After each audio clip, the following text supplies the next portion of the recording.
শ্রীমা সারদা দেবীর জন্ম বাঁকুড়া জেলার জয়রামবাটি গ্রামে 1260 সালের 8ই পৌষ 1853 খ্রিস্টাব্দের 22 ডিসেম্বর। কৃষ্ণা সপ্তমীর রাত্রি তাঁর আবির্ভাব লগ্ন। 19 শতকের মধ্যভাগে গ্রাম বাংলার চেহারা ছিল শস্য শ্যামল।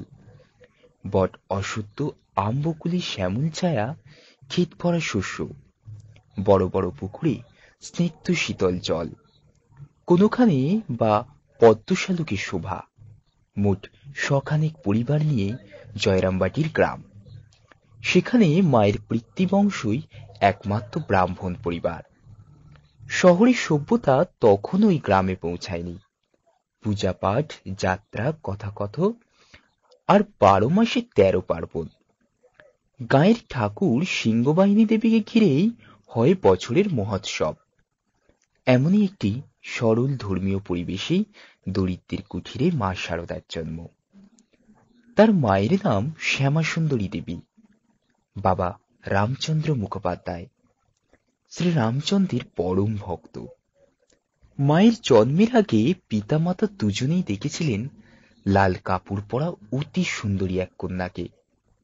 কন্যা বলেছিল, আমি তোমার ঘরে এলাম, কোন দেবী আসবেন, তারই আভাস পেলেন সরল ভক্ত দেব দম্পতি।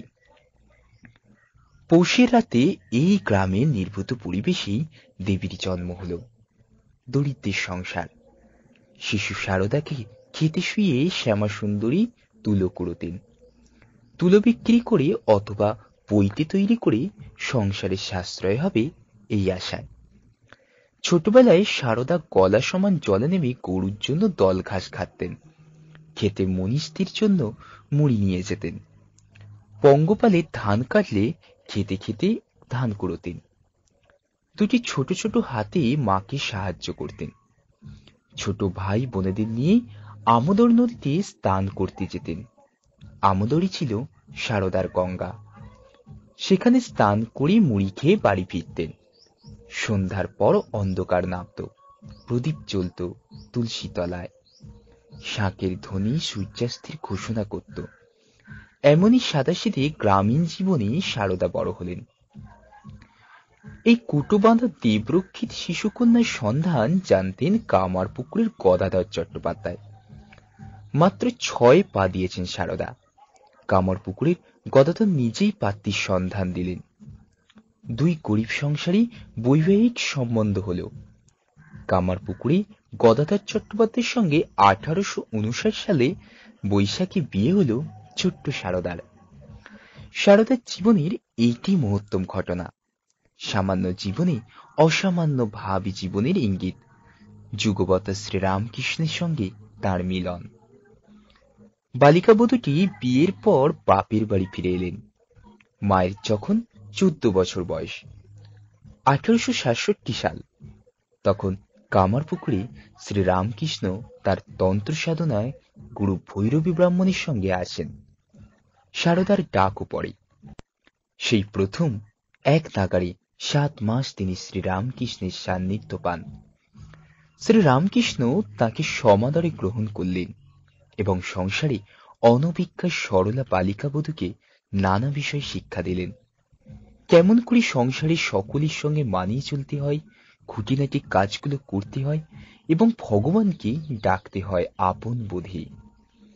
এইসব দিন তখন তিনি একান্ত ভালোবাসার সঙ্গে কিশোরী শারদাকে শিখিয়েছিলেন। পরবর্তীকালে তাই দেখি শ্রীরামকৃষ্ণের শিক্ষা গ্রহণ করি শারদার ব্যক্তিত্ব কেমন অভিনব ও অপূর্ব, সকই তাই উজ্জ্বল হয়েছিল। তিনি শ্রীরামকৃষ্ণের শুধু পত্নী নন, প্রথম ভাব শিষ্যা। এরপর 4 বছর কেটে গেছে জয়রামবাটি গ্রামে। শ্রীরামকৃষ্ণ তখন দক্ষিণেশ্বরের কালী মন্দিরে বাস করেন। সেখানেই সাধনায় নিমগ্ন। জয়রামবাটিতে শারদার কানে আসে নানা কথা। সাধারণ মানুষ রটনা করে শ্রীরামকৃষ্ণ উন্মাদ হয়েছেন। প্রতিবেশীরা শ্রী মাকে পথে ঘাটে দেখে সরবে দীর্ঘশ্বাস ফেলেন।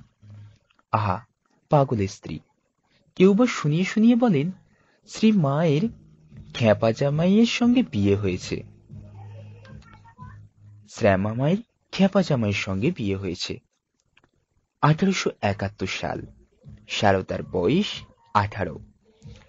তার মনে হয় সত্যিই যদি সেই আনন্দময়ী মানুষটি পাগল হয়ে থাকেন, তবে সহধর্মিণী হিসাবে স্বামীর সেবা করা তো তার কর্তব্য। মনস্থির করলেন দক্ষিণেশ্বর যাবেন। সারদার ইচ্ছা জানতে পেরে বাবা মেয়েকে নিয়ে চললেন। দোল পূর্ণিমা উপলক্ষে গঙ্গাস্থানে যাচ্ছিলেন গ্রামের নরনারী। তাদের সঙ্গেই পিতা পুত্রী যাত্রা করলেন। প্রায় 16 মাইল পথ। এত দীর্ঘ পথে চলার অভ্যেস নেই সারদার।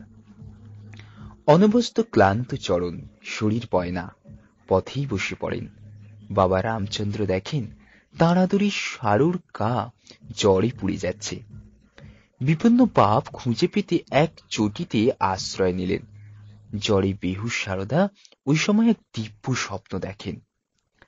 দেখলেন অপরূপ এক কালো মেয়ে তাঁর পাশে বসে গায়ে মাথায় হাত বুলিয়ে দিচ্ছে। জিজ্ঞাসা করলেন, তুমি কোথা থেকে আসছো গা? দক্ষিণেশ্বর থেকে। সারদা বললেন, দক্ষিণেশ্বর থেকে? আমি মনে করেছিলাম দক্ষিণেশ্বর যাব, তাকে দেখব, তার সেবা করব, কিন্তু পথে চর হওয়ায় আমার ভাগ্যে ওইসব আর হলো না। মেয়েটি কিন্তু বলল, সে কি, তুমি দক্ষিণেশ্বর যাবে বই কি, ভালোই সেখানে যাবে, তাকে দেখবে, তোমার জন্যই তো তাকে সেখানে আটকে রেখেছি। মেয়েটি নিজের পরিচয় দিল, আমি তোমার বোন হই বলে। এই দিব্য দর্শনের পর জ্বর ছেড়ে গেল। মনেও জ্বর পেলেন সারদা। পালকিতে করে আবার চললেন। পরে নৌকায় গঙ্গা পেরিয়ে দক্ষিণেশ্বরে এলেন।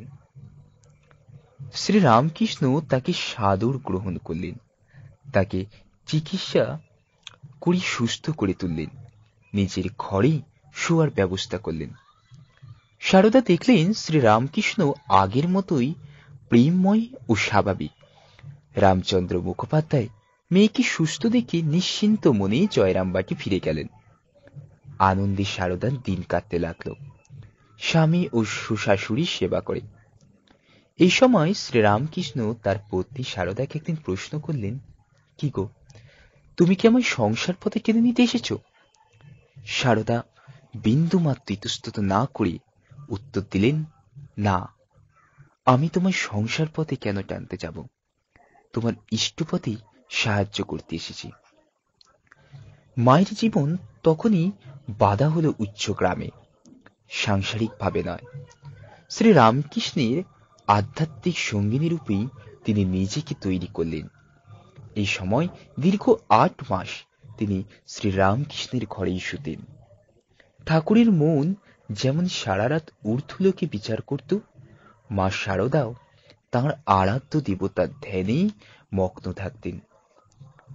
শারদার গভীর পবিত্রতা ও ভোগ স্পৃহা মুক্ত নির্লিপ্ত মনের পরিচয় পেলেন শ্রীরামকৃষ্ণ। শুধু তাই নয়, পেলেন যোগ ধর্ম সাধনের জন্য সহধর্মিনীর সক্রিয় সহযোগিতার অঙ্গীকার। শারদার পদসেবা করতে করতে শ্রীরামকৃষ্ণকে আশ্চর্য প্রশ্ন করলেন, আমাকে তোমার কি বলে মনে হয়? শ্রীরামকৃষ্ণ নিঃসংকোচে বললেন তার অনুভবের কথা। যে মা মন্দিরে আছেন তিনি এই শরীরের জন্ম দিয়েছেন ও এখন নবতে বাস করছেন, আর তিনি এখন আমার পদসেবা করছেন।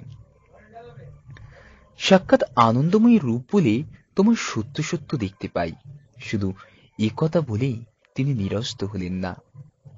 বাংলার 1279 সনের জ্যৈষ্ঠ মাসে অমাবস্যায় ফলহারিণী কালী পুজোর দিন শারদার মানবী শরীরে দেবীর বোধন করলেন।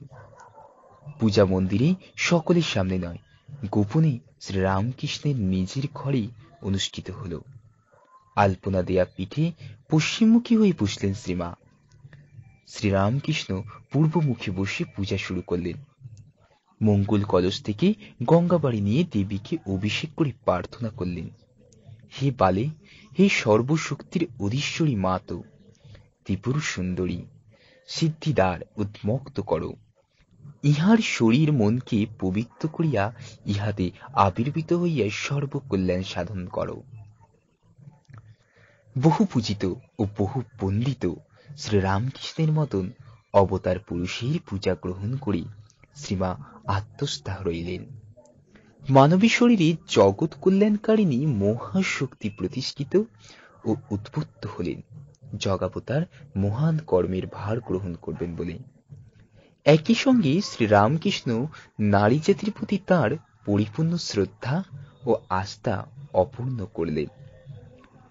দক্ষিণেশ্বরের নহবতের ৮ কোণা ক্ষুদ্রতম ঘরটিতে মায়ের আবাস। দীর্ঘ ১৩-১৪ বছর তিনি কামারপুকুর বা জয়রামবাটি থেকে দক্ষিণেশ্বরে আসা যাওয়া করেছেন। কখনো একটানা থাকতে পারেননি, নানা কারণেই ছেদ পড়েছে। তবে সেখানে নিভৃতে শ্রীরামকৃষ্ণের সেবা ও ভক্ত সেবার সঙ্গে চলত তার নীরব সাধনা ও প্রার্থনা। কি নিঃশব্দেই না অপরূপ সারদা চরিত্রটি রূপ নিয়েছিল নহবতের দরমা দেয়া ঘরটিতে। তার মুকুলিত মাতৃভাবের বিকাশ দেখে শ্রীরামকৃষ্ণ একধারে বিস্মিত ও আনন্দিত হয়েছেন। দেখেছেন সারদার নিঃস্বার্থ প্রতিসেবায় কোনো দাবি দাওয়া নেই।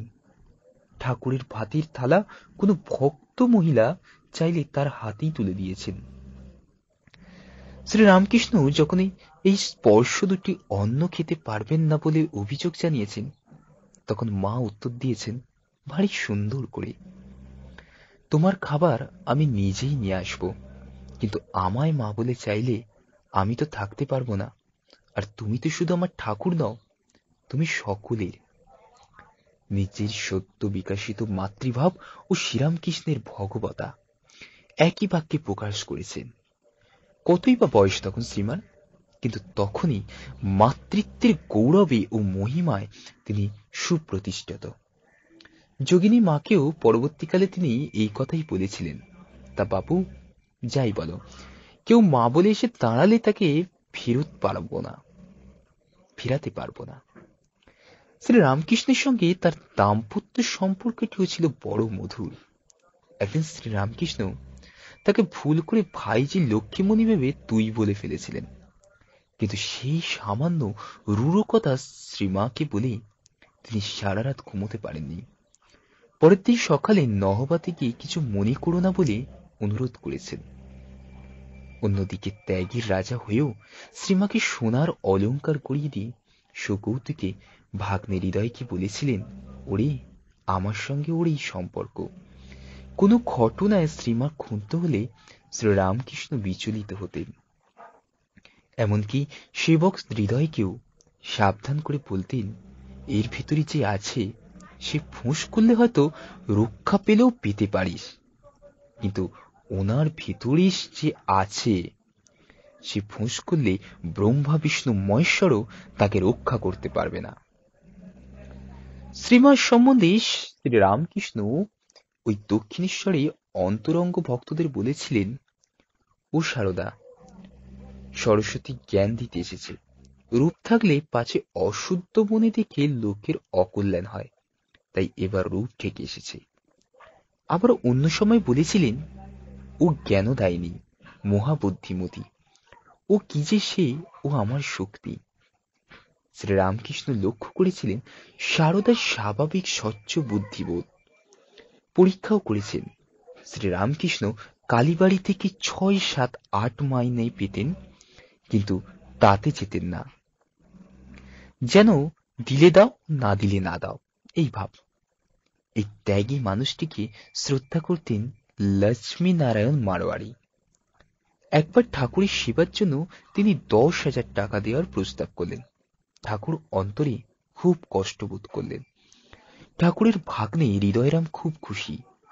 এখনকার পরিমাণ তা ১০ লাখ টাকার মতো। শ্রীরামকৃষ্ণ নেবেন না। শ্রীমাকে ডেকে টাকার কথা বলে তাঁর নামেই নেওয়া যেতে পারে বলে প্রস্তাব দিলেন। শ্রীমা কিন্তু অনমনে কণ্ঠে ওই টাকা প্রত্যাখ্যান করে বললেন, তা কেমন করে হবে, আমি নিলেই ও টাকা তোমারই নেওয়া হবে। তোমাকে লোক শক্তি শ্রদ্ধা ভক্তি করে ত্যাগের জন্য, কাজে টাকা কিছুতেই নেওয়া হবে না। এমন বহু ঘটনাতেই মায়ের অপূর্ব বুদ্ধিমত্তা ও ত্যাগ এবং শ্রীরামকৃষ্ণের সঙ্গে সমপ্রাণতা প্রকাশ পেত। শ্রীমা দক্ষিণেশ্বরে কখনো মা কালীর জন্য সুন্দর মালা গেঁথে দিতেন। একবার জুঁই আর রঙনের অপূর্ব মালা দেখে শ্রীরামকৃষ্ণ মুগ্ধ হয়েছিলেন। মায়ের আধ্যাত্ম শক্তি যে তখনই কত গভীর ছিল, একটি ছোট্ট ঘটনায় তার পরিচয় পান শ্রী শ্রী ঠাকুর। একদিন মন্দির থেকে মাতালের মতো টলতে টলতে তিনি নিজেই ঘরে ফিরলেন। শ্রীমা তখন ঠাকুরের ঘরে কৃপাহানে বিছানা ছাড়া, ঘর পরিষ্কার ইত্যাদি কাজ করছেন। অকস্মাৎ মাকে একটু ঠেলে ঠাকুর প্রশ্ন করলেন, ওগো, আমি কি মদ খেয়েছি? মা একটু ইতস্তত না করে উত্তর দিলেন, না, মদ কেন খাবে? তুমি মা কালীর ভাবামৃত খেয়েছ। এই উত্তরে শ্রীরামকৃষ্ণ খুবই আনন্দিত হয়ে বললেন, তুমি ঠিক বলেছ,